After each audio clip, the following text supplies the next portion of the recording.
Assalamualaikum warahmatullahi wabarakatuh. Jumpa kembali dalam kuliah kita Arsitektur Partisipatif.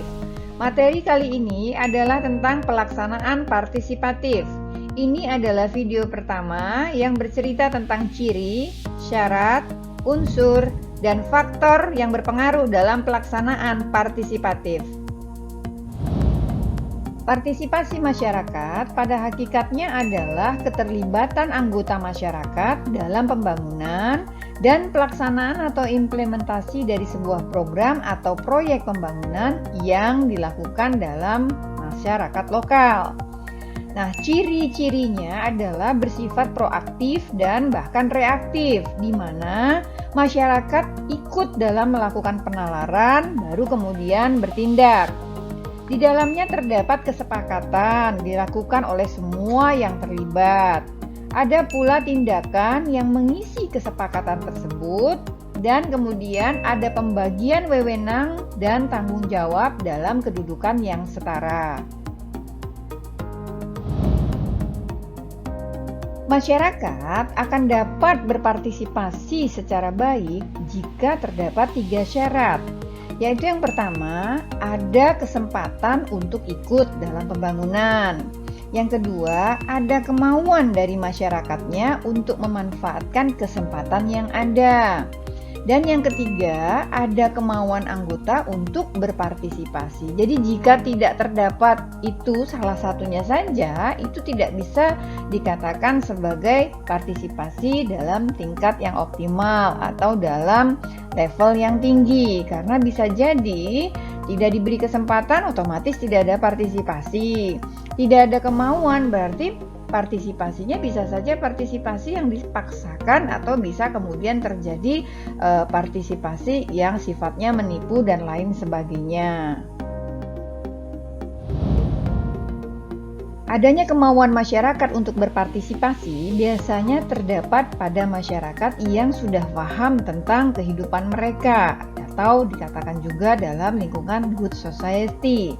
Mereka biasanya memahami kebutuhan-kebutuhan mereka. Misalnya, mereka memahami tentang kebutuhan dasar mereka, bagaimana mereka perlu terhadap akses air bersih, kemudian juga kesehatan, pendidikan, dan lain sebagainya.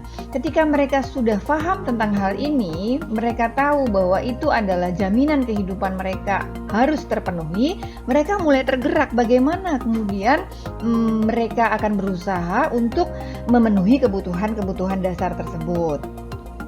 Selanjutnya yang kedua adalah kebutuhan mereka untuk berasosiasi. Artinya di sini mereka mulai mengidentifikasikan diri mereka terhadap kelompok-kelompok masyarakat tertentu.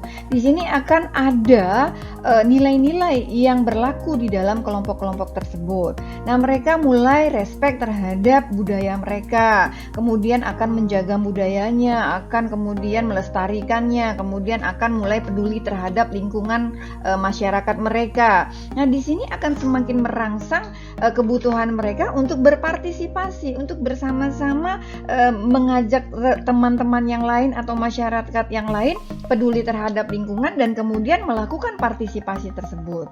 Selanjutnya di tahap yang ketiga adalah kebutuhan mereka untuk berpartisipasi itu sendiri. Manakala mereka sudah mengerti hak mereka, mereka sudah mengerti tentang konsep-konsep keadilan dalam kehidupan, kemudian mereka juga mulai merasakan bahwa ada sesuatu yang harus mereka miliki setara dengan kelompok-kelompok masyarakat yang lain, mereka akan terangsang untuk semakin berpartisipasi dalam setiap pembangunan di lingkungan mereka. Selanjutnya, Holil menerjemahkan kebutuhan akan berpartisipasi ini dalam unsur-unsur dasar partisipasi. Yang pertama adalah kepercayaan diri masyarakat. Artinya masyarakat harus yakin terlebih dahulu bahwa partisipasi itu penting untuk mereka, bahwa mereka punya hak untuk ikut berpartisipasi, bahwa mereka perlu untuk berpartisipasi dalam rangka memenuhi kebutuhan-kebutuhan hidup mereka sendiri.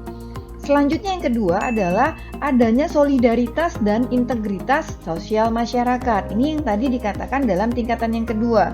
Bagaimana mereka mulai peduli dengan kelompok masyarakat mereka. Bagaimana mereka kemudian, "Hei teman, kita tidak memiliki ini, mari kita adakan ini dan ini dengan cara begini, begini, begini." Mereka akan mulai mengajak lingkungannya, kemudian peduli dengan lingkungannya, yang tidak punya untuk menjadi punya, yang belum bisa untuk bisa menjadi bisa, dan demikian terusnya, sehingga akhirnya semuanya akan ikut berpartisipasi. Unsur yang ketiga adalah tanggung jawab sosial dan komitmen masyarakat. Artinya di sini masyarakat memiliki rasa tanggung jawab terhadap lingkungan mereka, terhadap kebutuhan-kebutuhan mereka. Jika mereka tidak merasa memiliki tanggung jawab terhadap lingkungan, tidak ada kemauan mereka untuk berpartisipasi. Dan selanjutnya, selain daripada rasa tanggung jawab itu sendiri, mereka juga memiliki komitmen, membuat sebuah kesadaran bersama bahwa mereka akan bersama-sama melakukan kegiatan partisipasi ini dalam rangka mencapai tujuannya. Selanjutnya yang keempat adalah adanya kemauan dan kemampuan untuk mengubah atau memperbaiki keadaan dan membangun atas kekuatan sendiri. Jadi di sini ada sebuah kekuatan di dalam diri mereka untuk bisa melakukan apapun yang mereka butuhkan. Misalnya dalam sebuah kelompok diskusi dikatakan bahwa rumusan akhirnya adalah, kita membutuhkan sesuatu terhadap lingkungan. Misalnya yang dibutuhkan adalah adanya tempat untuk bersama-sama mengelola sampah misalnya. Terus kemudian bagaimana dengan pembiayaan dalam rangka pengelolaan tersebut? Kita bisa lakukan ini, kita bisa lakukan itu. Nanti saya akan begini, nanti saya akan begitu. Nah, ini yang dikatakan adanya sebuah kemampuan, adanya sebuah kemauan yang didasari oleh sebuah kekuatan untuk membangun lingkungan mereka itu sendiri. Selanjutnya, unsur yang kelima adalah adanya prakarsa masyarakat atau prakarsa dari seseorang yang kemudian diterima dan diakui sebagai prakarsa milik dari masyarakat itu sendiri. Misalnya tadi ada seseorang yang kemudian berpikir bahwa saya menginginkan lingkungan saya bersih dari sampah. Lalu kemudian mulai mengatakan saya ingin lingkungan saya bebas dari sampah. Kemudian mulai mengatakan bahwa pentingnya mengelola sampah agar tidak lagi lingkungannya menjadi kotor dan juga baik bagi kesehatan. Akhirnya kemudian menjadi sebuah kesadaran bersama bahwa ternyata kebutuhan terhadap pengelolaan sampah memang dibutuhkan oleh lingkungan. Akhirnya menjadi prakarsa bersama. Maka kemudian diputuskan bahwa mengelola sampah adalah keputusan dalam rangka untuk menjaga lingkungan ini sebagai keputusan bersama. Selanjutnya, unsur yang keenam adalah adanya kepentingan umum yang murni atau setidak-tidaknya umum dalam lingkungan masyarakat yang bersangkutan. Artinya bukan kepentingan daripada orang-orang yang berada di luar masyarakat itu sendiri, yang mungkin membisikkan karena mungkin kebutuhannya adalah mereka mau menyumbang itu, akan ada dana yang akan keluar dalam hal itu dan lain sebagainya. Jadi ini tidak mendukung kegiatan partisipasi dari masyarakat itu. Selanjutnya unsur yang ketujuh adalah adanya sebuah organisasi atau sebuah tata kelola di dalam lingkup yang kecil tersebut atau lingkup masyarakat ini agar keputusan-keputusannya menjadi keputusan yang rasional, keputusan bersama dan bisa membuat sebuah berbagai usaha yang akan kemudian dilakukan menjadi usaha yang efisien. Akibat adanya sebuah organisasi kecil tadi nanti akan dikatakan atau dirumuskan siapa yang akan menyediakan lahan untuk pengelolaan, misalnya saya, berarti ini adalah penyedia lahan. Kemudian siapa yang kemudian akan melakukan pengumpulan pada setiap harinya, yang ini misalnya. Ini akan tercipta sebuah organisasi atau sebuah tata kelola dalam pengelolaan sampah yang sedemikian sederhana sehingga usaha-usahanya menjadi lebih efisien. Kemudian yang selanjutnya adalah adanya musyawarah untuk mufakat dalam pengambilan keputusan. Ini tentu menjadi hal yang sangat penting dalam rangka agar berbagai keputusan atau berbagai kesimpulan dari sebuah diskusi yang akan mereka rumuskan menjadi tujuan akhir itu disepakati bersama. Jadi tidak ada lagi orang yang tidak sepakat dengan hal ini, sehingga partisipasinya menjadi partisipasi yang mutlak atau partisipasi yang diikuti oleh seluruh anggota masyarakat. Kemudian yang selanjutnya adalah kepekaan dan daya tanggap masyarakat terhadap masalah, terhadap kebutuhan-kebutuhan, terhadap kepentingan-kepentingan mereka secara bersama. Artinya ada pengetahuan masyarakat untuk mengerti kebutuhan mereka apa, kemudian bagaimana ini penting untuk mereka. Jadi ini menjadi titik tolak awal dalam rangka mereka berdiskusi, bermusyawarah untuk bermufakat tersebut. Nah, inilah unsur-unsur dasar partisipasi yang disampaikan oleh Holil. Nah, selanjutnya setelah kita mengetahui bahwa tingkatan daripada sebuah lingkungan bagaimana akan berpartisipasi masyarakatnya, kemudian unsur-unsur apa saja yang bisa membuat masyarakat itu mau berpartisipasi, selanjutnya kita akan melihat apa faktor pengaruh mereka dalam berpartisipasi. Angel menyampaikan 5 hal. Yang pertama adalah usia. Nah, berbedanya usia akan mempengaruhi juga tingkat partisipasi daripada masyarakat. Kelompok usia menengah ke atas biasanya memiliki keterikatan moral, memiliki pemahaman terhadap nilai-nilai dan norma masyarakat yang lebih mantap daripada kelompok usia menengah ke bawah. Artinya kalau di sebuah lingkungan masyarakat itu lebih banyak orang tuanya, biasanya akan lebih mudah daripada yang tanggung atau yang menengah ke bawahnya, karena biasanya mereka lebih paham terhadap kebutuhan-kebutuhan hidup mereka.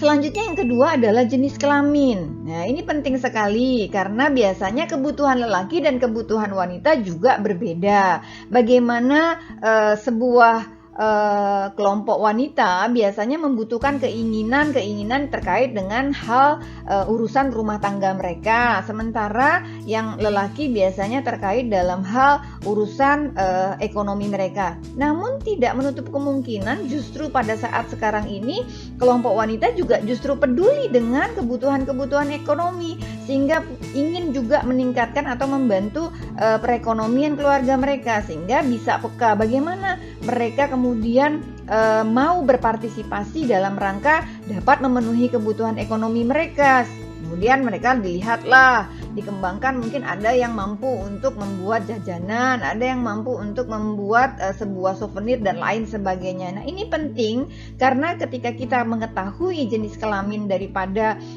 penduduk atau masyarakatnya, dominannya seperti apa atau bagaimana ciri atau karakteristik dari mereka semua, itu dapat memerangsang mereka untuk ikut berpartisipasi dalam tingkat kebutuhan mereka masing-masing. Yang berikutnya adalah pendidikan. Ini adalah hal yang cukup penting karena pendidikan akan mempengaruhi cara berpikir, cara merasa, bahkan cara bertindak seseorang. Bagaimana kemudian dengan pendidikan tertentu mereka bisa mengetahui atau memiliki ilmu pengetahuan tertentu, sehingga mudah bagi kita untuk memberikan pemahaman terhadap kebutuhan-kebutuhan mereka, tanggung jawab mereka, dan bagaimana cara mereka untuk melakukan usaha dalam rangka memenuhi kebutuhan tersebut. Demikian pula dengan adanya masyarakat yang memiliki pendidikan tertentu, dengan cara berpikir tertentu, cara merasa tertentu, mereka juga akan dapat mampu mempengaruhi teman-teman atau masyarakat yang lain untuk bersama-sama menyadari tentang kebutuhan dan kemudian menyadari tentang pentingnya partisipasi dan bisa bersama-sama ikut melaksanakan partisipasi tersebut. Faktor yang selanjutnya adalah faktor pekerjaan atau penghasilan. Biasanya pekerjaan atau penghasilan dengan tingkat tertentu juga akan mempengaruhi cara berpikir atau kemauan mereka untuk memenuhi kebutuhan mereka. Bukan berarti bahwa orang yang lebih mampu akan berpartisipasi atau orang yang tidak mampu tidak akan berpartisipasi. Bisa jadi pada sebuah kelompok masyarakat yang terjadi adalah sebaliknya. Jadi apapun yang terjadi di dalam masyarakat tadi perlu untuk dilihat ketika terdapat jenjang pekerjaan atau penghasilan yang berbeda atau memiliki standar-standar yang sama, bagaimana kemudian karakter mereka? Apakah akan ikut berpartisipasi atau tidak? Apakah akan berpengaruh atau tidak? Ini adalah sesuatu hal yang penting pula. Kemudian yang selanjutnya dikatakan pula oleh Angel, yaitu lamanya tinggal. Bagi masyarakat yang berada lebih lama di lingkungan tersebut, biasanya memiliki rasa kepedulian terhadap lingkungan lebih besar, memiliki rasa memiliki terhadap lingkungan lebih besar, sehingga keinginan mereka untuk membuat lingkungan mereka menjadi lebih baik juga lebih besar, sehingga rasa mereka untuk ikut berpartisipasi juga lebih mudah untuk disinggung atau dikembangkan atau digerakkan. Selain dari faktor-faktor yang disampaikan oleh Angel tadi, juga terdapat beberapa faktor lain yang mempengaruhi kemauan seseorang untuk ikut berpartisipasi. Yang pertama adalah adanya motif, adanya harapan, kebutuhan, mungkin juga ingin dihargai, ingin diberi sesuatu, dan bahkan juga adanya sebuah kebutuhan untuk penguasaan terhadap sebuah informasi. Artinya misalnya begini, di kampung mereka akan ada suatu kebutuhan untuk melakukan suatu pembangunan terhadap misalnya tadi pengelolaan sampah. Dan seseorang yang berada di lingkungan itu ingin tahu apa sih yang akan dilakukan oleh masyarakat tersebut yang tadinya mungkin tidak ada rasa ingin berpartisipasi, ketika kemudian ingin tahu, ingin peduli terhadap kegiatan orang lain, jadi akhirnya ikut dalam kegiatan tersebut pula. Kemudian yang berikutnya, faktor lainnya adalah adanya pengaturan dan pelayanan, adanya kelembagaan, adanya struktur dan stratifikasi sosial, budaya lokal, kepemimpinan, sarana dan prasarana.